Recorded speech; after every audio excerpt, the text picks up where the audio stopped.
It's great to be here. It's great to be here in Alaska and to be learning from you, from y'all's experience in moving your schools into the 21st century, building bridges between the rural communities of Alaska to the rest of the world, and that's what I'm hearing y'all doing. I'll just kind of back up just a bit and give you kind of a broad 3-bullet, 4-bullet element of what I've been talking about since I was here. And basically the second session that I did is probably the best starting point, where I introduced board members and superintendents here to basically three conditions, three converging conditions that I think are drawing down on our schools, on our teachers, on our learners, on our administrators, on our communities, and that are starting to force us to rethink teaching and learning.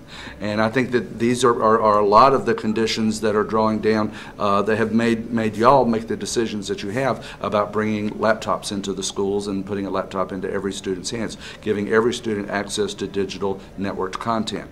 And the first is the fact that we're preparing kids for a future we cannot clearly describe. You know, this is the first time in history we are facing a situation where we do not know our children's future. We do not know the future that we're preparing them for, and I think this has profound implications on what and how we teach our kids. The second one is our kids. Our kids are different.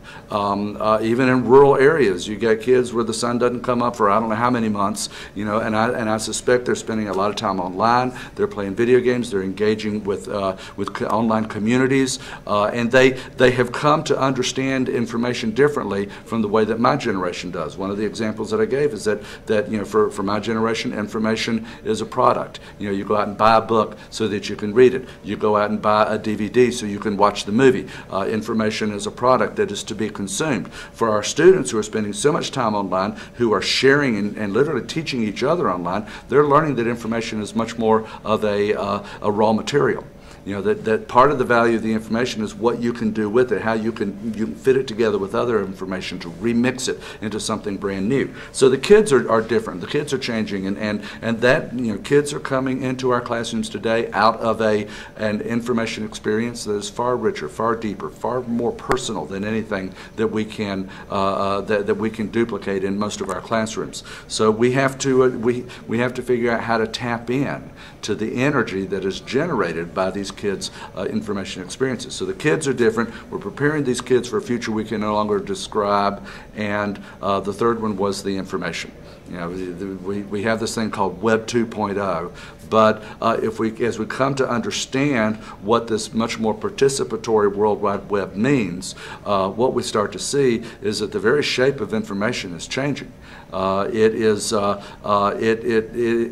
information is more about a conversation. Originally, if you wanted to find information, you went to the library, you went to an authority to get the information, and that's good, and it'll be around for a long time.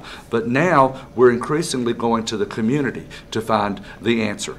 Increasingly, what I'm learning that helps me do my job, I'm learning from a community of other educators who are conversing with each other through their blogs, through their podcasts, through their wiki projects. I'm going to the community for the answers to questions, as opposed to going to an expert for the answers to questions, because, you know, we're asking brand new questions.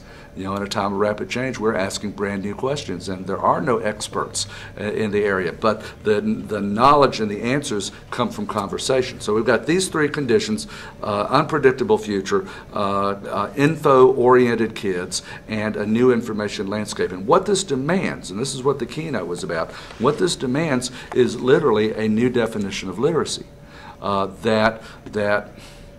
And this comes, I didn't explain this in the presentation, but this comes from a book that I wrote. I wrote a book a number of years ago, and the book was originally going to be about technology. It was going to be called something like The Art of Being a Digital Teacher. And it was going to be about all the technology that teachers have available to them and what they can do with it. But the more I researched the book, the more that I thought about what I was going to write, the more I planned and wrote the outline, the more I realized that what I was really talking about was information. I wasn't talking about so much the tool as I was, and how the tool has changed, as much as I was talking about how the information has changed, how the nature of the information has changed. And this grew into, you know, if the information is changing so much, then we've got to rethink what it is to be literate. And it springs out of the 3 R's. Kids have got to know how to read, they've got to know how to do arithmetic, they've got to know how to process information, they've got to know how to write, they've got to know how to communicate. But the question is, what does it mean to be a reader in this new information landscape? What does it mean to be a processor of information in this new information landscape? What does it mean to be a communicator in this new information landscape? And that it's essentially the ability to expose truth, not just read it, but take the information and expose the truth, uncover the truth. It is the ability to process the information and to employ that information, not just answer math questions on a piece of paper, but can you employ information to answer questions, solve problems, accomplish goals. And it's not just the ability to write, but can you express ideas compellingly? If we're teaching kids to write so that they can communicate, and we're teaching kids to communicate so that they can solve problems or accomplish goals, then we need to be teaching them how to communicate in order to accomplish goals. And that means being able to communicate compellingly, to express ideas compellingly. And then I added on a fourth one. I had to add on a fourth one, and that is because in this new information landscape, information is powerful. In the old information landscape, we were just consumers. We were just consumers of content. But as we are empowered to be producers, to be actively engaged in the information landscape, information becomes powerful, and it becomes essential, absolutely essential, that the ethical use of information must be a part of any definition of literacy. We need to be teaching kids the ethical use of information from kindergarten all the way through.